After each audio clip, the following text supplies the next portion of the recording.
2달 전인가요? 지방의 목사님들하고 또 장로님들 함께 베트남 선교 여행을 갔어요. 여기 우리 베트남 유학생 친구들도 와 있는데, 가는 날 인천공항에서 비행기 표를 끊으려고 여권을 다 걷었어요. 문제가 없었어요. 근데 장로님 한 분의 여권에 문제가 생긴 거예요. 확인을 해봤더니 여권을 갱신하면서 구여권을 가져온 거예요. 부부가 같이 갔는데 부인은 신여권을 가져오고 남편 장로님은 박영배 장로님 친구인데 구여권을 가져오신 거예요.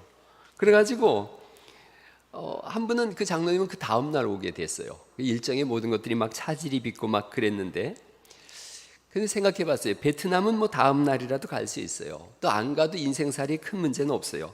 그러나 하나님 나라는 달라요. 다른 여건, 다른 인생, 다른 준비, 또 다른 신앙으로는 갈 수 없는 곳인 줄 믿습니다. 하나님 나라가 아니면 영원한 지옥이에요. 그래서 우리에게 하나님 나라에 들어갈 준비가 되었는가라고 성경은 자꾸 물어보고 있습니다. 특별히 오늘 우리가 읽은 13장 11절 말씀을 보시겠어요? 로마서 13장 11절에는 이렇게 써 있습니다. 또한 너희가 이 시기를 알거니와 자다가 깰 때가 벌써 되었나니, 이렇게 말씀하세요. 이 시기를 알거니와 라고 말씀하세요. 이 시기라는 표현이 헬라어의 카이로스라는 표현을 썼어요. 이 표현은 여기부터 여기까지 이렇게 정해진 시간표예요.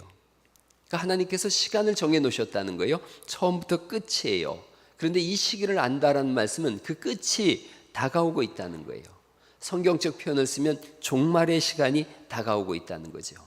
특별히 성경은 두 가지 종말에 대한 말씀을 하고 있어요. 종말이 두 가지가 있는데, 첫 번째는 우주적 종말이 있습니다. 우주적인 종말이 있어요. 베드로전서 4장 7절인데, 만물의 마지막이 가까웠으니 그러므로 너희는 정신을 차리고 근신하여 기도하라, 이렇게 말씀하세요. 만물의 마지막이 가까웠다는 거예요. 이것을 베드로후서 3장 10절에는 이렇게 표현하고 있는데, 같이 한번 천천히 읽어보실까요? 베드로후서 3장 10절 시작. 주님의 날은 도적같이 갑자기 올 것입니다. 하늘이 큰 소리를 내며 사라지고 하늘에 있는 모든 것들이 불에 의해 녹을 것입니다. 또한 땅과 땅에 있는 모든 것들도 불타버릴 것입니다. 모든 것이 이렇게 다 타버릴 텐데 여러분은 어떤 사람이 되어야 하겠습니까? 거룩하고 경건한 살아야 하지 않겠습니까? 라고 이렇게 물어보고 계세요. 우리가 읽은 13장 11절을 다시 보시면 이 시기를 알거니와 자다가 깰 때가 벌써 됐다라고 말씀하고 있고, 우리의 구원이 처음 믿을 때보다 가까웠다라고 말씀하세요. 예수님이 이 땅에 오셔서 하신 말씀이 다시 오시겠다는 말씀인데, 다시 오시겠다고 하는 그 시간이 가까워졌다고 말씀하고 있고, 12절 말씀을 다시 읽어보실까요? 13장 12절 시작. 밤이 깊고 낮이 가까웠으니 그러므로 우리가 어둠의 일을 벗고 빛의 갑옷을 입자, 이렇게 말씀하세요.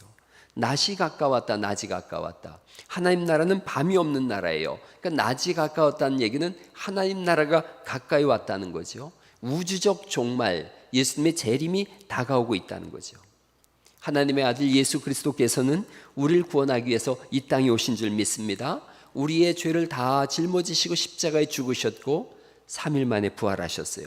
그리고 하나님 나라로 승천하셨는데, 예수님께서 말씀하세요. 내가 갔다가 너희에게로 다시 오리라 말씀하세요. 다시 올 거다 말씀하세요.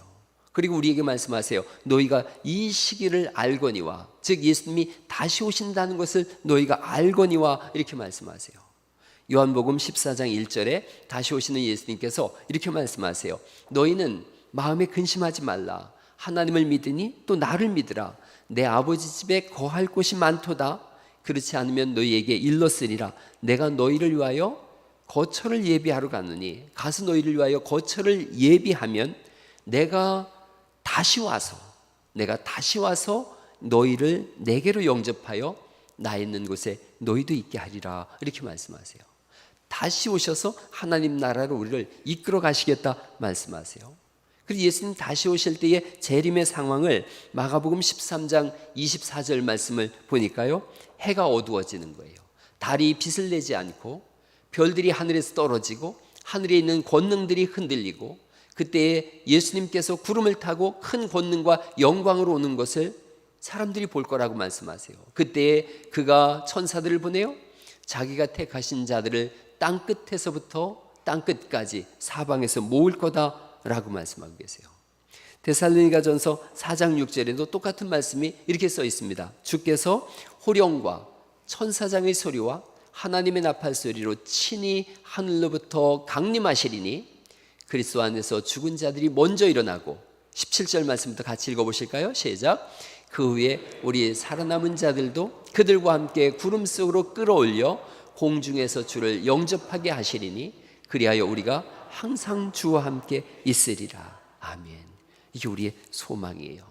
요한계시록 1장 7절에도 이렇게 계속해서 주의 재림에 대해서 말씀하세요. 볼지어다 그가 구름을 타고 오시리라. 각 사람의 눈이 예수님이 오시는 걸 본다라고 말씀하고 있고 그를 찌른 자들도 볼 것이요 땅에 있는 모든 족속이 그로 말미암아 애곡하리니 그러하리라. 아멘. 주 하나님이 이르시되 나는 알파와 오메가라. 이제도 있고 전에도 있었고 그리고 이렇게 써 있어요. 장차 올 자요 전능한 자라 하시더라. 알파는 시작이란 뜻이고 오메가는 끝이란 뜻이에요. 시작과 끝을 잡고 계신 주님께서 이제 장차 올 자다라고 표현하고 있어요. 예수 믿는 사람들의 영원한 소망은 하나님 나라인 줄 믿습니다. 우리 최종 목적지가 하나님 나라예요. 예수님을 믿고 따르는 거룩한 백성들은 구름 가운데서 오시는 주님을 영접하게 될 거예요. 예수님을 믿지 않는 자들에게 대해서 성경은 통곡하면서 그를 맞이할 거라고 말씀하세요. 둘 중에 하나예요. 예수님이 오심을 기뻐하며 찬송하며 맞을 것인지 통곡하며 맞을 것인지, 예수님의 오심을 그 앞에 무릎을 꿇고 찬송하며 영광을 돌릴 것인지, 아니면 철장에 무릎이 깨져서 꿇어 엎드려져서 통곡하며 맞이할 것인지. 성경은 우리에게 예수님이 다시 오심을 계속해서 말씀하고 계세요. 요한계시록 6장은 7인의 재앙이 나와요. 7인은 도장을 말하는데 도장을 찍어 놓은 거예요. 이걸 도장을 뗄 때마다, 인을 뗄 때마다 재앙이 나오는데 하나를 뗄 때마다 말 탄 자가 나와서 재앙을 선포해요. 거기에 전쟁, 기근, 전염병 이런 것들이 나와요. 6번째 인을 떼자 자연계 전체가 흔들려요. 요한계시록 6장 12절 말씀부터 제가 한번 읽어드려 볼게요. 6째 인을 떼실 때 큰 지진이 나며 검은 털로 짠 해가 검은 털로 짠 상복같이 검어지고 달은 온통 피같이 되며 하늘의 별들이 무화과 나무가 대풍에 흔들려 설익은 열매가 떨어지는 것 같이 땅에 떨어지며 하늘은 두루말리가 말리는 것 같이 떠나가고 각 산과 섬이 제자리에서 옮겨지며 땅의 임금들과 왕족들과 장군들과 부자들과 강한 자들과 모든 종과 자유인이 굴과 산들의 바위 틈에 숨어서 그 바위한테 얘기하는 거예요. 우리를 덮어서 차라리 우리의 생명이 없어짐으로 인해서 어린 양 되시는 예수님의 진노에서 우리가 벗어나게 해달라. 그러면서 그 진노의 큰 날에 누가 능히 서리요 이렇게 말씀하세요. 지진, 흑암, 피로 다 변한 달, 그리고 흑암같이 변한 해, 그리고 하늘과 산과 섬의 3분의 1이 사라지는 환상, 이것을 요한계시록이 말씀하고 있어요. 사실은 이런 부분들이 지구상에 끊임없이 반복되어져 왔어요. 지금까지 반복되어져 왔어요. 이것이 우리를 두렵게 하라, 두려워하라 이런 개념으로 써 있는 것이 아니라 이 세상은 흔들리는 것이라는 거예요. 이 세상은 소멸될 거라는 거예요. 그리고 우리의 영원한 소망은 흔들리지 않는 하나님 나라가 있으니 그 하나님 나라를 소망하며 살라고 말씀하시는 줄 믿으시기 바랍니다. 흔들리는 세상 속에서 흔들리지 않는 하나님 나라를 소망하는 거예요. 주의 재림을 사모하면서 하나님 백성답게 살아가라라고 말씀하세요. 더 건강한 생활, 건전한 삶, 인격적인 시민으로 하나님의 백성은 이렇게 사는 겁니다라는 삶을 보여주라라는 거예요. 다시 한번 우리가 오늘 읽은 로마서 13장 13절 말씀부터 14절까지 같이 한번 읽어보시죠. 13장 13절 14절입니다. 시작. 낮에와 같이 단정히 행하고 방탕하거나 술 취하지 말며 음란하거나 호색하지 말며 다투거나 시기하지 말고 오직 주 예수 그리스도로 옷 입고 정욕을 위하여 육신의 일을 도모하지 말라라고 말씀하세요. 예수님 재림하시니 그 재림에 합당한 믿음의 삶을 살라라고 말씀하는 거죠. 이 성경에 보니까 예수님은 우리의 신랑이다 이렇게 표현하고 있어요. 그러니까 신부의 가장 큰 기쁨은 신랑이 온다는 소리예요. 죄와 저주와 지옥에서부터 우리를 구원하신 구세주 되시는 예수 그리스도, 우리의 신랑 되신 예수님, 그분을 기다리는 건데 신부들이 어느 날부턴가 신랑을 잊고 사는 거예요. 그리고 신랑 오는 것이 불편한 거예요? 마음이 편한 거예요. 그리고 신랑이 더디 오니까 안 오는 줄 알고 있는 거예요. 세상 즐거움에 빠져서 예수님 오신다는 사실을 다 잊어버리고 산 거예요. 어느 날부턴가 교회 안에 강단에서도 예수님의 재림에 대한 설교가 사라진 그런 시대. 그래서 점점 이 세상에 함몰되어져서 잘 먹고 잘 살고 이 세상에서 어떻게 하면 행복하고 어떻게 하면 건강하게 살고 어떻게 하면 복을 받으며 사는가, 자꾸 땅에 한정된 그런 설교가 이루어지고 그런 대화가 이루어지더라는 거예요. 근데 성경은 처음부터 끝까지 예수님 다시 오신다, 하나님 나라를 소망하며 살고 하나님 백성이라면 어떻게 살아가야 되는가, 하나님 나라의 시민으로서의 삶을 우리에게 말씀하고 있어요. 그리고 성경이 우리에게 말씀하세요. 밤이 깊어졌고 이제 낮이 가까워졌다. 예수님 재림이 가까워졌다. 예수님께서 처음 이 땅에 오실 때는 그걸 초림 예수님이라 그래요. 처음에 오신 first coming이에요. 처음 예수님 오실 때는 아기 예수님으로 오셨어요. 그러나 재림 예수님, second coming이라 그래요. 다시 오시는 예수님은 만왕의 왕이요 심판의 주로 오세요. 요한계시록 5장 11절에 보니까 예수님 이 땅에 다시 오실 때에 이런 표현이 써져 있어요. 큰 예배가 이루어지는데 보좌와 생물들과 장로들을 둘러선 많은 천사의 음성이 막 울려 퍼지는데 그 수가 만만이요 천천이라. 성경의 만만과 천천은 셀 수 없는 큰 수를 말할 때 이렇게 말씀하고 있어요. 큰 음성으로 이르되 죽임을 당하신 어린 양은 능력과 부와 지혜와 힘과 존귀와 영광과 찬송을 받으시기에 합당하도다 하더라. 내가 또 들으니 하늘 위에와 땅 위에와 땅 아래와 바다 위에와 또 그 가운데 모든 피조물이 이르되 보좌에 앉으신 이와 어린 양에게 찬송과 존귀와 영광과 권능을 세세토록 돌릴지어다 하니 네 생물이 이르되 아멘 하고 장로들은 엎드려 경배하더라 써 있어요. 우주에서 가장 장엄한 광경이에요. 하늘과 땅과 땅 아래 온 우주의 모든 피조물들이 이 생명이 있는 것과 생명이 없는 것조차도 모든 피조물들이 예수 그리스도 앞에 엎드려서 영광과 찬송과 존귀와 경배를 받으시옵소서라고 찬송하는 거예요. 우주적 차원에서의 예배가 이루어지는 거예요. 마지막 때 예수님 재림하실 때 이런 역사가 있어요. 예수님은 다시 오심을 믿으시기 바랍니다. 우리가 그 나라를 사모하면서 예수님을 다시 기다리는 거예요. 마라나타라고 요한계시록 마지막 장에 써 있어요. 마라나타, 아멘 주 예수여 어서 오시옵소서. 예수님의 재림을 기다리는 거예요. 그래서 교회를 표현할 때 마라나타 공동체라는 표현까지 써요. 예수님의 재림을 기다리는 교회. 옛날에는 우리나라에서 저 북한으로다가 편지를 쓸 때, 복음 편지를 쓸 때, 또 북한에서 편지가 올 때에 예수 그리스도의 재림을 기다리는 믿음의 형제요, 믿음의 자매요 이렇게 썼는데 오늘날부터가 예수님의 재림을 소망하지 않는 이 땅에서의 즐거움만을 누리는 그런 시대가 됐더라는 거죠. 성경은 우리에게 분명하게 말씀하세요. 우주적 재림이 있다. 그런가 하면 우주적 종말이 있는가 하면 개인적 종말이 있어요. 개인적 종말. 바벨론의 벨사살 왕이라고 있어요. 이 사람은 두려울 것도 없고 부러울 것도 없어요. 다 가진 왕이에요. 잔치하는 삶이에요. 자타가 공인하는 성공한 인생이에요. 달마다 잔치해요. 흥겨워해요. 즐거움으로 가득해요. 그날도 귀인 1000명과 함께 잔치를 벌여요.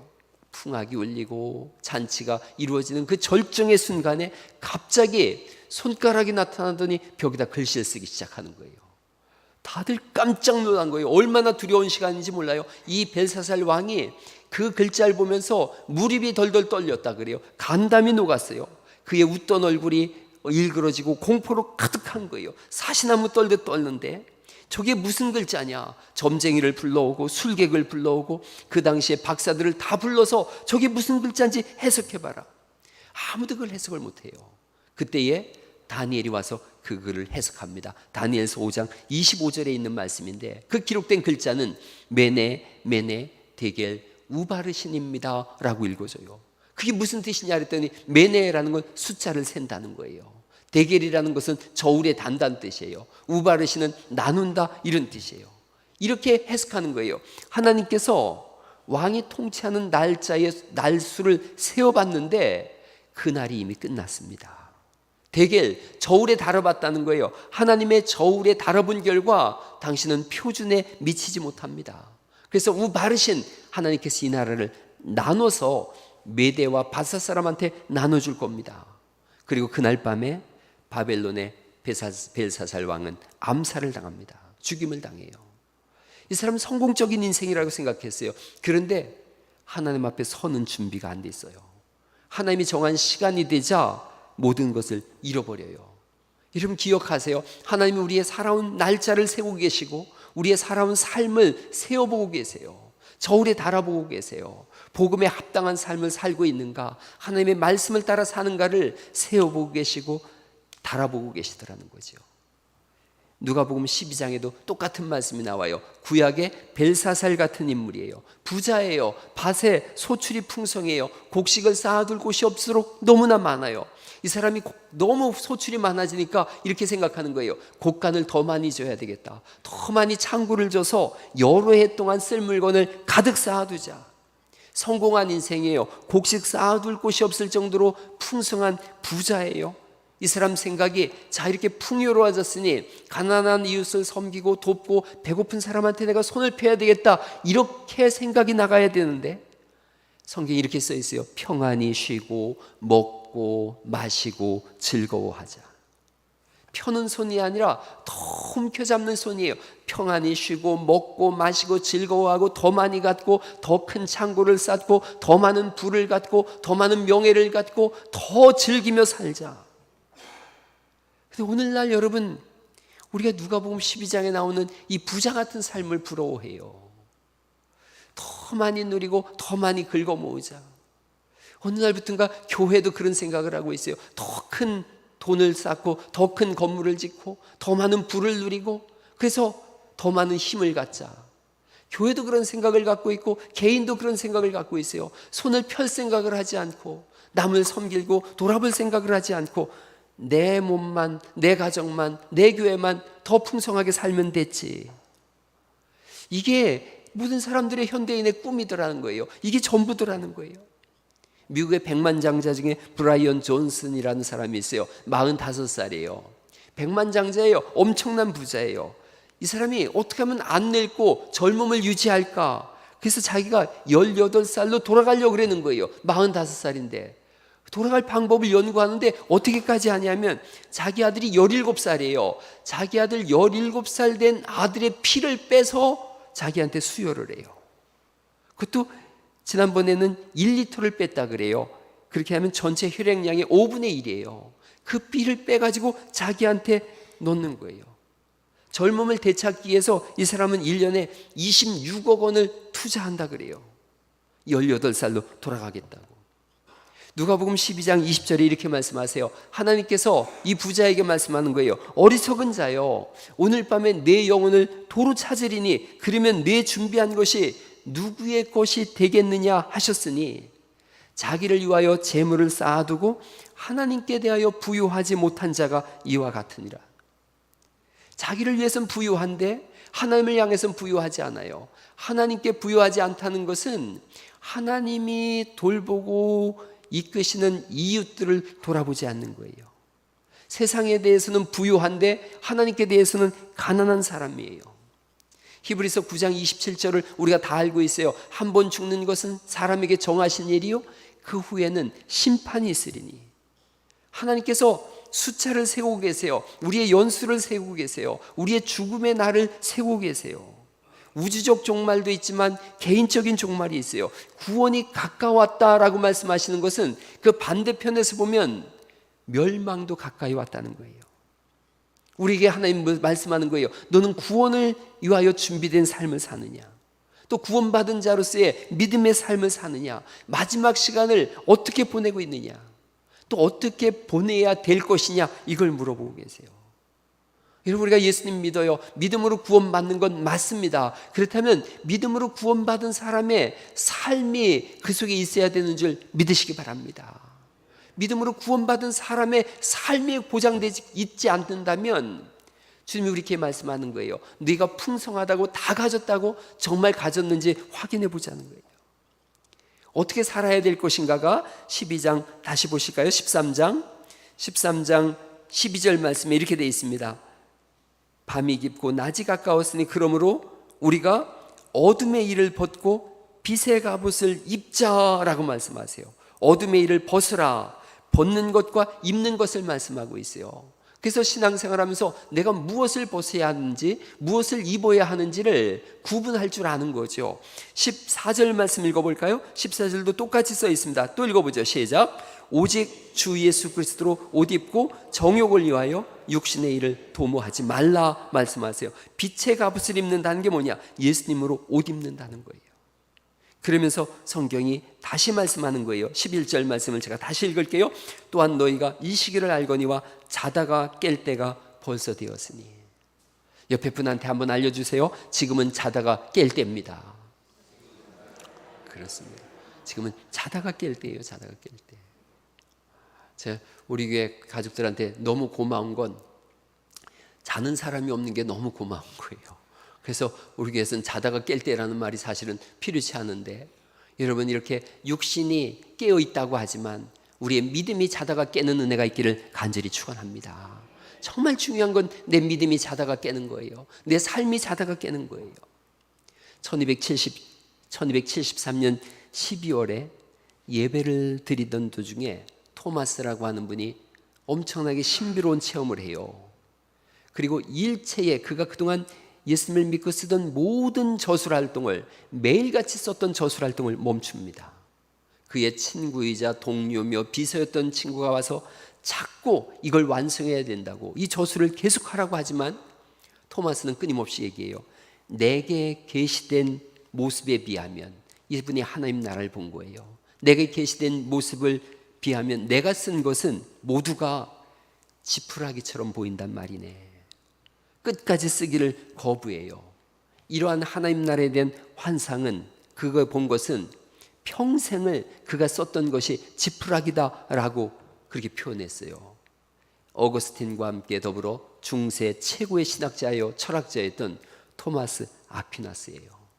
이분이 하나님의 부름을 받기 얼마 전에 예배 중에 강력한 체험을 하고 수도사 생활을 시작하고서 단 한 차례도 멈추지 않았던 저술활동을 멈춰요. 그리고 그가 멈춘 그 저술활동의 책이 지금까지도 가장 위대한 신학 해석이라고 하는 신학대전이에요. 미완성으로 끝났어요. 내가 받고 내게 계시된 것에 비하면 이 모든 것은 지푸라기입니다. 하나님 나라를 본 사람은 다르게 살아요. 전혀 다른 삶을 살아요. 요한계시록에 라오디게아라고 하는 교회가 나옵니다. 라오디게아 지역은 항구 지역이에요. 물질적으로 풍요로운 지역이에요. 안약이 개발돼 가지고 사람들이 시력이 좋았어요. 그리고 옷감이 좋아서 최고로 좋은 옷들을 입고 살았어요. 여기에 교회가 세워졌는데 조금 지나면서 이 교회가 라오디게아의 그 문화에 동화되기 시작했어요. 그저 교회 안에서 예수님을 믿는 사람들조차도 돈은 많고 풍족하고 항구 도시니까 언제 죽을지 모르니까 이들의 관심이 세상으로 바뀌었어요. 돈을 많이 벌었는데 잘 먹고 잘 살고 잘 쓰고 누리자. 영적인 일엔 관심이 없고 세상적인 일에 자꾸 집중되기 시작했어요. 여기 은행도 많았거든요. 그런데 하나님께서 이들에게 말씀하세요. 너희가 정말 괜찮은 그리스도인이라고 너희 스스로 생각하느냐? 너희가 정말 하나님을 믿는 믿음의 삶을 산다고 너희 스스로 판단하느냐? 그러시면서 요한계시록 3장 17절에 있는 말씀이에요. 네가 말하기를 나는 부자다, 나는 부유해서 부족할 것이 없다라고 하는데 네 곤고한 것과 가련한 것과 가난한 것과 눈먼 것과 벌거벗은 것을 알지 못하는도다. 내가 너를 권하노니 내게서 불연단한 금을 사서 진짜로 부유하게 하고 흰옷을 사서 입고 그래서 벌거벗은 수치를 보이지 않게 하고 안약을 사서 눈에 발라봐라. 이렇게 말씀하세요. 이들은 안과가 여기가 아주 유명해서 잘 본다고 했어요. 좋은 옷을 입는다고 생각해서 좋은 옷을 입었는데 하나님 거꾸로 말씀하세요. 본다고 하는데 너희가 보지 못하는 거다. 좋은 옷을 입었다고 생각하는데 내가 볼 땐 너희가 헐벗었다. 그러면서 회개하라라고 말씀하세요. 회개하지 않으면 내가 토해서 버리겠다 이렇게 말씀하세요. 지금 우리 한국교회가 우리 한 사람 한 사람이 다르게 살기를 시작해야 될 때고 자다가 깰 때가 지금인 줄 믿으시기 바랍니다. 다른 삶을 시작하는 거예요. 거룩한 길을 걸어가는 거예요. 우주적 종말을 준비할 뿐 아니라 개인적 종말을 준비해야 돼요. 내가 하나님 앞에 섰을 때 과연 나는 믿노라고 했고 나는 정말 의의 옷을 입었다고 생각했고 내가 하나님 나라를 본다고 생각했는데 과연 그러한가? 내 영혼이 깨어나고 내 믿음이 깨어나서 나를 직시해 봐야 된다는 거죠. 라우디게아 교회를 향해서 주님이 그렇게 말씀하셨거든요. 너를 직시해서 봐라. 진짜 보고 있는 건지 진짜 입고 있는 건지 의의 갑옷 믿음의 옷을 빛의 갑옷을 진짜 입고 있느냐? 내가 볼 때는 벌거벗은 수치를 보이고 있고 내가 볼 때는 보지 못하고 있으니 다시 믿음으로 돌아가서 의의 옷을 입고 하나님의 빛난 영광의 나라를 바라보라고 말씀하시는 줄 믿습니다. 신앙생활은 날마다 성장하는 것이지만 또한 시작으로 다시 돌아서는 거예요. 원점에서 다시 시작하고 다시 시작하는 거예요. 영국에는 십자로라고 하는 유명한 거리가 있어요. 그 십자로는 이렇게 표현되어지는 거예요. 한 아이가 길을 잃어버렸어요. 그러자 울고 있으니까 경찰이 너 집이 어디냐 그랬더니 이 아이가 얘기하는 거예요. 집이 어딘지는 잘 모르겠어요. 그런데 십자로로 저를 데려다 주시면 거기서부터는 내가 집을 찾아갈 수 있어요. 우리 신앙은 십자가로 다시 돌아가서 다시 시작하는 것인 줄 믿으시기 바랍니다. 처음 예수님 믿었을 때 그 뜨거운 감정들, 그 신비로운 은혜들, 하나님 부어주신 그 풍성한 은혜들로 다시 돌아가서 뜨겁게 기도하고 말씀을 증거하고 신앙생활하며 순수하고 거룩했던 삶으로 다시 돌아가서 거기서 다시 시작하는 은혜가 있기를 간절히 축원합니다. 그게 우주적 종말과 개인적 종말을 준비하는 사람의 삶이에요. 제가 그런 경험을 했어요. 이게 너무 이상한 경험이라 거의 안 믿는데 이거 사실인데요. 오래전에 경기도 부천에 제 아내가 노래를 한다 그래서 부천 시립예술단 거기 가서 노래를 한다 그래서 데려다 줬어요. 데려다 주고 거기서 1시간 정도 가면 시흥에 형님 집이 있어서 노래가 끝날 때 내가 시흥 가서 형님 집에서 인사하고 올게 라고 했어요. 그리고 이제 내비게이션을 켜고서 갔다가 형님하고 인사를 드리고 9시 되기 전에 와야 돼서 인사하고서 바로 이제 8시 반쯤 오기 시작했어요. 캄캄한 밤인데 내비게이션만 이렇게 켜고 오는 거예요. 그때가 2000년 되기 1999년쯤 된 그때쯤 된 것 같아요. 오는데 내비게이션이 자꾸 가라는 대로 이렇게 쭉 갔어요. 캄캄한 소록길을 이렇게 따라가게 하더라고요. 계속 따라갔어요. 그런데 갑자기 이렇게 보니까 공동묘지로 저를 이끌어 가는 거예요. 공동묘지로 이렇게 들어섰어요. 그 아가씨가 자꾸 직진하세요, 직진하세요. 여러분 웃지만 나는 그때 머리가 다 섰어요. 이게 이리로 가는 길이 있나? 직진하세요, 직진하세요. 계속 가는데 정말 길이 점점 좁아지더니요. 그 앞에 철책이 이렇게 탁쳐 있고 길이 끝나더라고요. 근데 이 아가씨는 자꾸 직진하래요. 저는 겁이 하나도 없는 사람이거든요. 태어나서 겁먹어 본 적이 없는 사람이에요. 여러분 12시 반에 제가 지하부터 6층까지 후레쉬 들고 이렇게 쭉 교회를 살피는 사람이에요. 거의 일주일에 한두 번 해요. 아내는 제가 걱정된다고 같이 간다 그러는 거예요. 걱정 마. 그리고 이어폰 깨고서 이렇게 여러분 영화 보면 꼭 이어폰 소리 들을 때 이렇게 보면 뒤에서 우 하는 이런 게 있잖아요.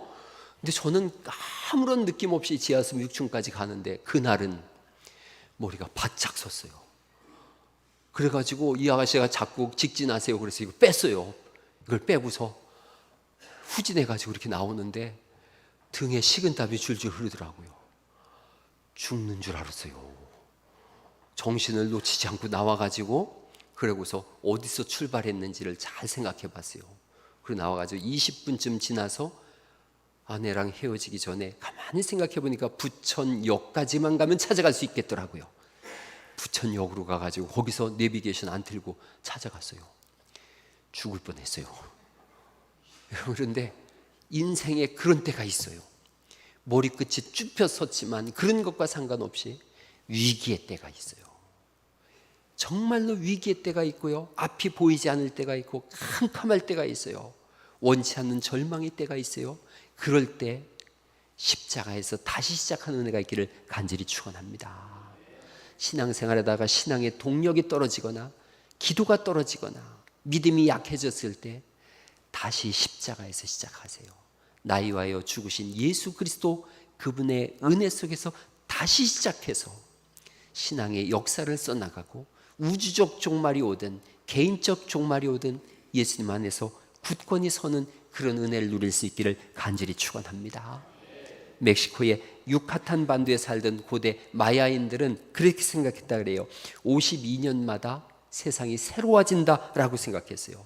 그래서 이 사람들은 52년째가 되면 자기가 살던 모든 도시를 다 놓고서 떠나가서 새로운 지역에 새로운 도시를 세운대요.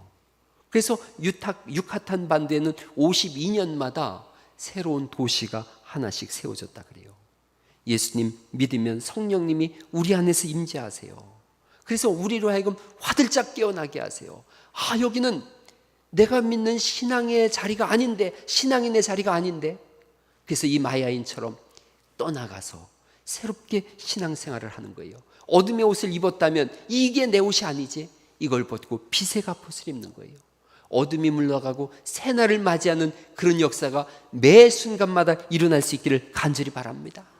그렇게 해서 하나님이 보이고 사랑하는 가족이 보이고 이웃이 보이는 거죠. 하나님 사랑, 사람 사랑으로 나가는 거예요. 마음이 따뜻해지고 너그러워지고 다른 사람들에게 손을 내밀고 부드러운 미소가 얼굴에 돋고 앙칼진 목소리가 사라지고 내 입에선 사랑의 언어가 나오고, 예수님 오늘 제 안에 오셔서 저를 변화시켜 주옵소서. 그런 은혜가 있기를 간절히 축원합니다. 라면 음악회를 준비하고 있어요. 우리가 이거 왜 하나? 다른 사람 사랑하는 발로예요. 그리스도인으로서 우리가 어떻게 차상위 계층과 소외된 사람들을 사랑할까? 이렇게 해서 시작된 게 라면 음악회예요.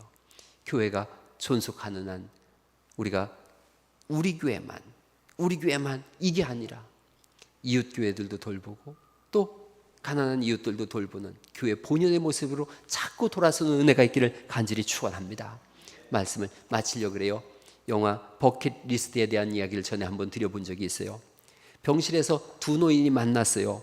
죽기 전에 해보고 싶은 일을 쭉 적었어요. 이게 버킷리스트예요. 그 중에 이런 대사가 나와요. 우리 영혼이 하나님 나라에 가면 하나님으로부터 두 가지 질문을 받는다는 거예요. 여기 영화의 대사예요. 첫 번째는 당신은 인생의 기쁨을 찾았는가? 그 두 번째 기쁨은 당신의 인생이 다른 사람을 기쁘게 했는가? 제가 이 질문에 저 스스로 대답해 봤어요. 저는 인생의 기쁨을 예수님에게 찾았어요. 하나님을 예배하고 주를 위해 사는 삶이에요. 저는 매일 전도하겠다 그랬는데 전도하면서 너무 행복하고 너무 좋더라고요. 이게 저한테는 짐이 아니에요. 매일 전도 아이스크림 상자 끌고 나가는데 말도 못하게 행복해요. 또 하나 생각해 봤어요. 나의 인생이 다른 사람을 기쁘게 하는가? 제가 제 아내한테 늘 그런 얘기합니다. 난 당신 위해 살아. 그래요. 그런데 저는 제 아내와 제 아이들과 여러분을 위해서 섬기는 삶, 그게 저의 기쁨이더라고요. 그래서 오늘도 그런 삶을 살아가고 있어요. 살아가면서 수없이 많은 실패와 무너짐의 시간들이 있어요. 다 무너지고 다 부서진 것 같은데 야곱이 그랬거든요. 근데 그가 돌베개 베고 자는데 하나님이 거기에 나타나세요. 내가 너와 함께 있어서 너를 지키고 네가 어딜 가든지 너와 함께 있겠다. 너를 떠나지 않겠다. 야곱이 그 고백을 해요. 하나님이 과연 여기 계시거늘 내가 알지 못하였도다. 자다가 깨어난 야곱이 그 돌베개를 가지고 하나님 앞에 기둥을 세우고 예배자의 삶을 시작해요. 빛의 갑옷을 입고 어둠의 옷을 벗어던져요. 오늘 과연 하나님이 여기 계시거늘 이 말씀을 기억하시고 어둠의 옷을 벗고 빛의 갑옷을 입고 새로운 인생, 하나님께는 영광 돌리고 사람은 사랑하는 그런 인생을 열어갈 수 있기를 예수님의 이름으로 축원합니다. 오늘 그 찬